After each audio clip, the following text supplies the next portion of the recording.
A couple of pieces when you do have sports massage work, you want to make sure to have a little bit of increase in water.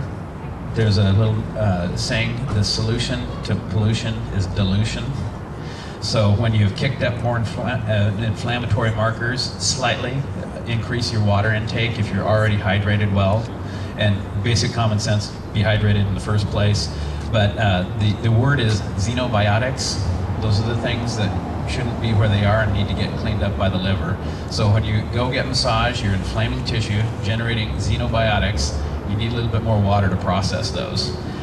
And again, the motion, also post-massage, would be similar to like a walking or running event. You don't want to get massage work and then sit in the car for 8 hours because you've just kind of lit up that tissue. You want to gently stay moving through the day.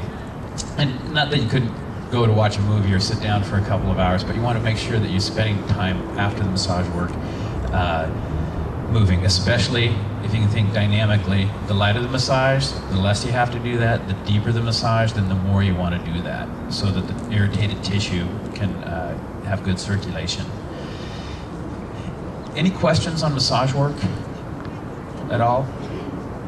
Okay, the one piece when you look for help from people, we're good. Ike up in Vancouver is really good. The people up in Vancouver that are doing massage work are really good. We know what you're doing in Portland Fit and where you're headed as far as marathons and walking and running and also triathlete work. So we're a good resource if you have questions. One of the things about me and all the other practitioners at Clearwater is we're multi-practitioner people. That means sometimes they'll see me downtown and they'll see somebody in Beaverton, and if they're in Sandy, there's a chiropractor they'll go to in Sandy. All of us are like that at Clearwater. Sometimes they'll come in for the buffet of massage. They'll see Mel one time, Sheila on another time, or Diane or Rachel, and then rove around. I really encourage people to experiment. Massage is individual, and it's not only the technique that the person providing, but also the mindset of the practitioner. By referral is the best way to find a good sports massage therapist, and talking with other athletes, you will find out when they are getting help from someone who's good.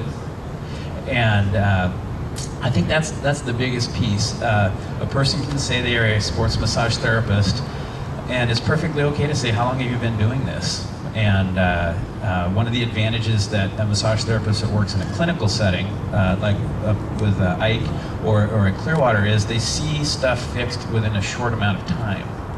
And that mindset is very different in a sports massage therapist, is they need to be able to target a shoulder joint and address it within 5 to 10 minutes. Or a hip joint and be able to address it within 5 to 10 minutes. A true sports massage therapist means that they're familiar with sports, they're familiar with the injuries that take place specific to the sports, like baseball versus football versus volleyball versus hockey.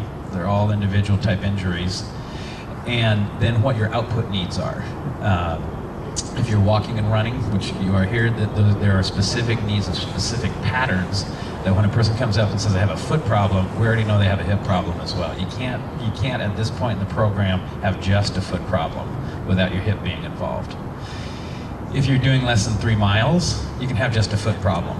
But right now, I know the people that have taken the time to sit down here, you are probably right now in the right shoes. You've been paying attention or interested in walking in the right technique and style and running.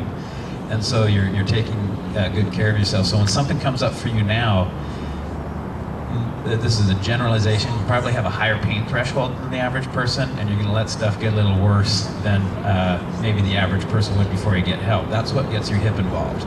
So the foot is sore, and then about a week or two later, when your hip gets involved and then you get help, that's your foot and now a hip problem. And very fixable.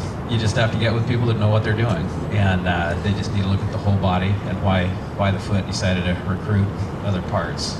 And other than that, I will stop talking and just say good luck in training. And please, as a resource, post things on the medical board if you have medical questions, and then swing by the tent here if any questions or things we can help you with. Have a great season training. Thank you.